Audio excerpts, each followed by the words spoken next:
प्रशंसा हो तेरी, स्तुति प्रशंसा हो तेरी, स्तुति प्रशंसा हो तेरी प्रभु, मेरे प्रभु यीशु। स्तुति प्रशंसा हो तेरी, स्तुति प्रशंसा हो तेरी, स्तुति प्रशंसा हो तेरी प्रभु, मेरे प्रभु यीशु। योग्य केवल तू, योग्य केवल तू, योग्य केवल तू ही प्रभु, मेरे प्रभु यीशु। आप सबों को जय मसीह की। मैं धनपुरी में रहती हूँ, धनपुरी से आई हूँ। शिवानी शर्मा मेरा नाम है। मैं जब से संजय नगर कलीसिया में जुड़ी हूँ, जब से पास्टर साहब के उसमें, तो मैं प्रभु को बहुत बहुत धन्यवाद देती हूँ। और जब से मैं पास्टर साहब के यहाँ दसवांश देना शुरू करी हूँ, मेरे घर में, मेरे परिवार में इतनी शांति है। और मेरी बेटियाँ भी अच्छे से ट्रेनिंग वगैरह करी हैं और जॉब कर रही हैं। मैं प्रभु को बहुत बहुत धन्यवाद देती हूँ, और ख़ासकर पास्टर साहब और स्वीटी सिस्टर का बहुत बहुत धन्यवाद देती हूँ। प्रभु यीशु मसीह के मधुर नाम में सबको जय मसीह की। प्रार्थना भवन, संजय कोयला नगर, हाउस ऑफ प्रेयर, अमरा डंडी, अमलाई और यहोवा इरे प्रार्थना भवन शहडोल की ओर से आप सबको हार्दिक अभिनंदन करते हैं। मैं डॉक्टर शिफाली को धन्यवाद देता हूं, जो शहडोल की प्रार्थना सभा को चला रही है और कई लोग वहां भी आशीष पा रहे हैं। आज सचमुच में परमेश्वर महान है। उसके कुछ वचनों को हम देखेंगे। इससे पहले मैं बताना चाहता हूं, हमें प्रभु के लिए अलौकिक बनना है। बी सुपरनेचुरल, प्रभु के लिए अलौकिक बनिए। यहाँ पे उत्पत्ति 12 अध्याय का 2 वचन में अब्राहम ने कहा, मैं तुझे आशीष दूंगा और तेरा नाम बड़ा करूँगा और तू आशीष का मूल होगा। सचमुच में परमेश्वर हमारे लिए बहुत कुछ करता है। जब हम परमेश्वर के चरणों में जाते हैं, वो हमारी आवश्यकताओं को जानता है और उसे पूरा करता है। जो लोग अमीर हैं, जाने माने हैं और समाज में जिनका खासा स्थान होता है, ज़्यादातर उनके पास परमेश्वर की आशीषें और ईश्वरी सामर्थ्य नहीं होता। आशीष और दिव्य सामर्थ्य परमेश्वर ही के पास से ही आते हैं। परमेश्वर एकमात्र है जो यह बातें हमें दे सकता है। सारी अच्छी बातें और बढ़ोतरी जो परमेश्वर से हैं, उनमें कोई कमी नहीं होती। वे खास भी होती है, उनमें कोई बुरा पाया नहीं जाता। धन यहोवा की आशीष ही से मिलता है और वह उसके साथ दुख नहीं मिलाता। नीति वचन 10 अध्याय का 22 वचन में लिखा है। पर दुनिया के ज़्यादातर लोग दुखी और भयंकर जीवन व्यतीत करते हैं। बहुत से लोग इस बात से व्यतीत हैं कि इस परेशानी से, क्षति से और निराशा से कैसे बाहर निकले। वे अपने जीवन में हुए बीती और क्षति जो जाने आने जाने में हुई, उसको ज़्यादा महत्व देते हैं, जबकि उनके ज़्यादा ख्याल इन अनुभवों पर है। परमेश्वर की योजना उनके जीवन में पूरी नहीं हो पाती, पर परमेश्वर चाहता है कि इन लोगों को बदल डाले कि वे सामर्थ्य और आत्मिक बने। प्यारे मेरे अति प्रिय, आपकी स्थिति कैसी है? क्या आपके जीवन में ऐसी कुछ अनहोनी बातें हुई? क्या आप इन विचारों से दिन रात परेशान हैं कि जो पाप और श्राप कहीं और जाने थे वे आपके सर पर मंडरा रहे हैं? रात को आपको अकेलापन में डरावने विचार से नींद नहीं आती? नहीं, आपको इस प्रकार का जीवन बिताने की कोई जरूरत नहीं। अब ठुकराया हुआ, निरुपयोगी और हारा हुआ जीवन व्यतीत करने की कोई जरूरत नहीं। जीवन अत्यंत छोटा है, फिर क्यों ना आप अपने आप को दृढ़ करें और शक्ति पाए कि आप एक खास व्यक्ति बने। अगर आप बदलाव चाहते हैं तो यह मुमकिन है। यदि आप इसी समय योग्य निर्णय लें और एक खास व्यक्ति बन सकते हैं और खास बातें पा भी सकते हैं, जो कमी घटियां आपके जीवन में आई वे आपके लिए बहुत बड़ा सफलता का कारण बन सकती है। कुछ बातें मैं बताना चाहता हूं। पहली, आपकी मानसिक स्थिति ठीक होनी चाहिए।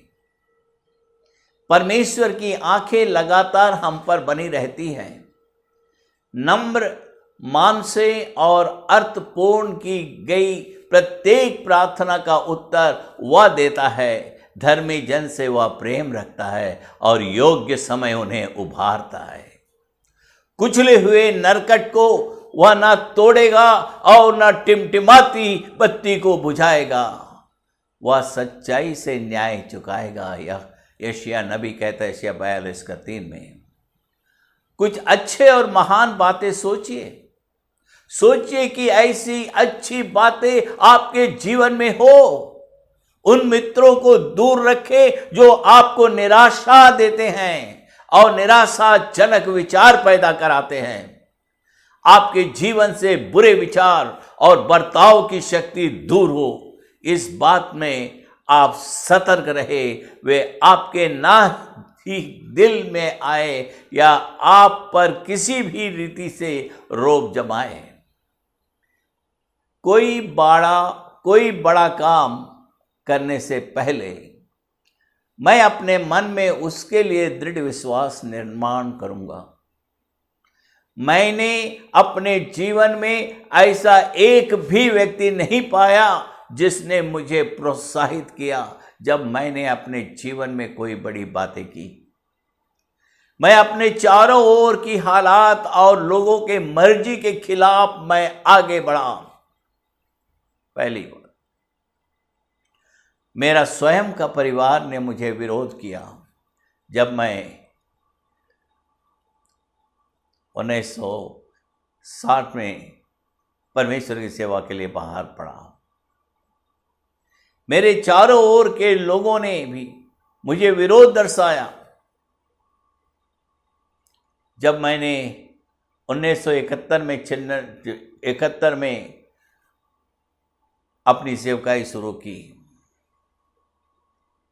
मेरे चारों ओर के लोगों ने भी मेरा विरोध किया। जब मैंने 1982 में चर्च सेवा की शुरुआत की, बहुतों ने मेरे खिलाफ काम किया। जब संजय नगर में मैंने सेवा शुरू करी, बहुत लोग विरोध भी किए।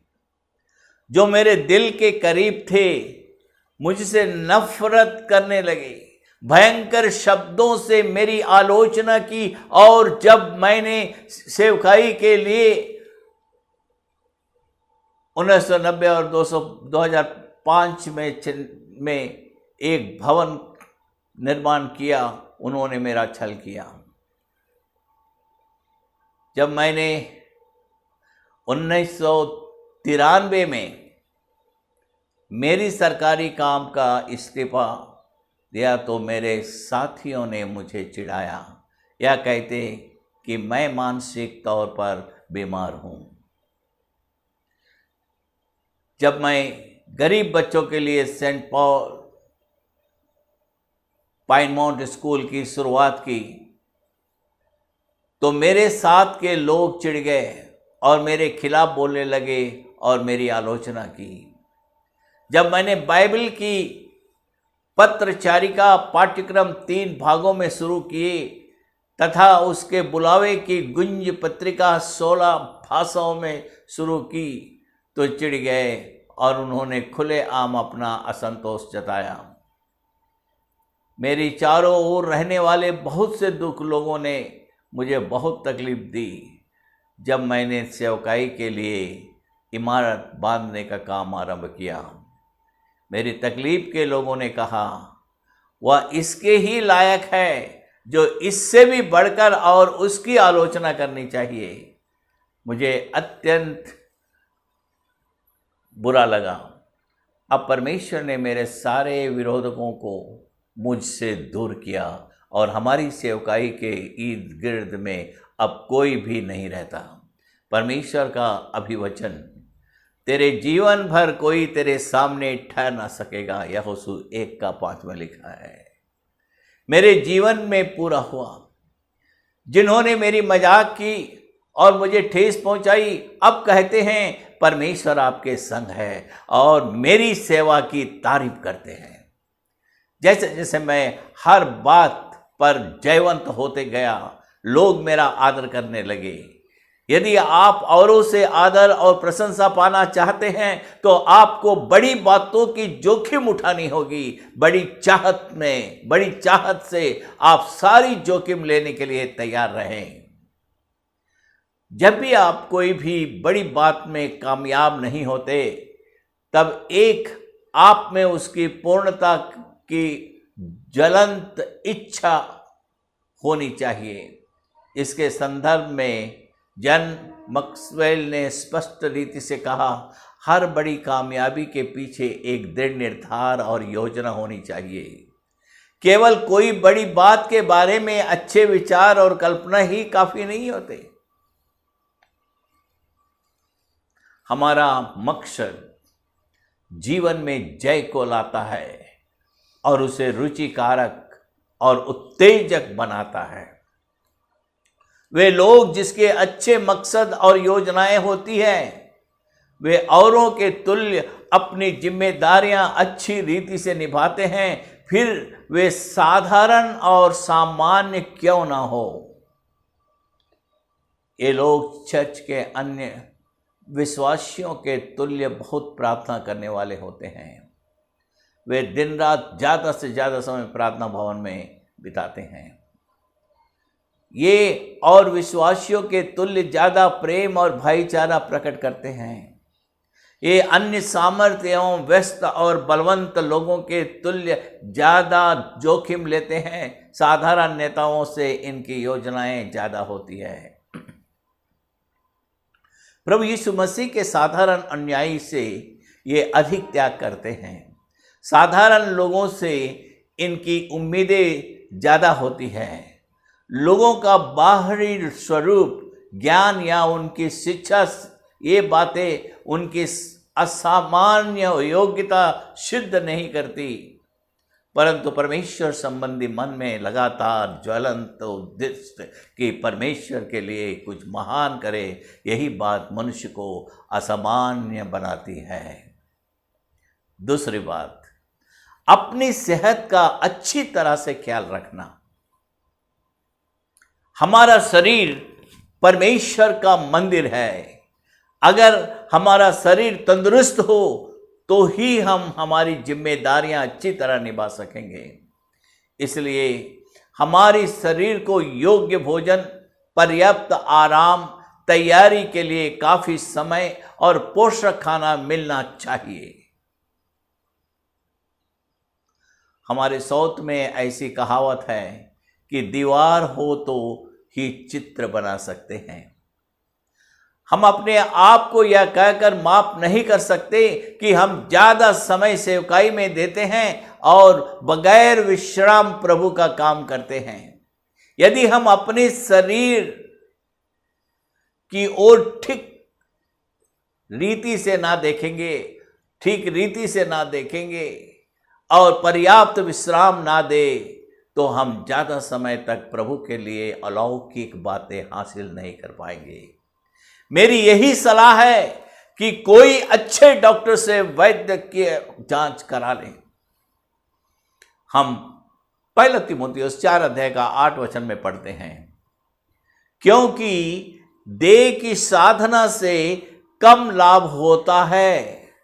इस वचन का अर्थ है कि देह की साधना का कम लाभ होता है। हमें ऐसा नहीं सोचना चाहिए कि देह की साधना की हमें जरूरत नहीं। हमारे शरीर को साधना अर्थात कसरत की जरूरी है। सवेरे नियमित तौर पर चलना और अन्य कसरत करने से हम अपने शरीर की ओर ख्याल दे सकते हैं। किसी ने ऐसा कहा है, परमेश्वर ने मुझे संदेश दिया और उसे पहुंचाने के लिए घोड़ा दिया, पर मैंने घोड़े को मार डाला। अब मैं उन लोगों तक यह संदेश कैसे पहुंचा सकता हूं? हमारा यह शरीर वह घोड़ा है जो परमेश्वर का संदेश पहुंचाता है। यदि कोई इतना ही बुद्धिमान है कि वह इस शरीर को मार डाले तो वह संदेश किस प्रकार पहुंचाएगा? यदि आप निश्चित रूप से परमेश्वर के लिए अलौकिक बातें हासिल पाना चाहते हो तो अपने शरीर की ओर ख्याल दें। परमेश्वर इन वचनों के द्वारा आप सबको आशीष दे। आइए हम प्रार्थना करें। महान सामर्थी जीवित परमेश्वर, हम आपका धन्यवाद करते हैं आपके प्रेम, अनुग्रह और उत्तम आशीषों के लिए। आज हम प्रार्थना करते खुदा, इस देश के धरतियों में, इस देश के धरती पर कोरोना वायरस बहुत तेजी से दौड़ रहा है, लोगों को जान ले रहा है, लोग परेशान हैं खुदा। सड़कें खाली हो गई, आराधनालय बंद हो गई, स्कूल कॉलेज बंद हो गई, लेकिन प्रभु जी आप उस पर दया करिए और इस वायरस को इस धरती पर से हटा दीजिए। और प्रार्थना करते कि स्कूल, ऑफिस, दफ्तर, कॉलेज, यूनिवर्सिटी खुल जाए, आराधनालय खुल जाए, कि लोगों के जीवन में शांति और अनुग्रह प्राप्त होने पाए। और प्रभु जी जितने लोग हमसे प्रार्थना करते हैं उन सबको तेरी चरणों में लाते खुदा, हर एक की ज़रूरतों को तू पूरी कर। आज हम विशेष करके प्रार्थना करते हैं लक्की शिनोरा मरबनांग के लिए, जो प्रभु जी पिछले दिनों में घर से गायब है। वो कहाँ गई अभी तक पता नहीं चला, लेकिन प्रभु जी तो अपने दूतों को भेज कर उसे घर वापस लेकर आ। और प्रभु जी हर परिवार में तेरी शांति आए। प्रार्थना करते हैं जो बीमार हैं खुदा, जो खांसी सर्दी जुकाम से भी बीमार हैं, उन सबको चंगाई दे। जो पढ़ रहे हैं उन्हें ज्ञान बुद्धि से भर दे। बच्चों को माता पिता का आज्ञाकारी बना दे। तेरा वचन हर एक के जीवन में कार्य करे। सारी महिमा आदर आपको देते हैं प्रभु जी। प्रभु यीशु के पवित्र नाम से हम प्रार्थना करते हैं, आमीन। सबको जय मसीह की।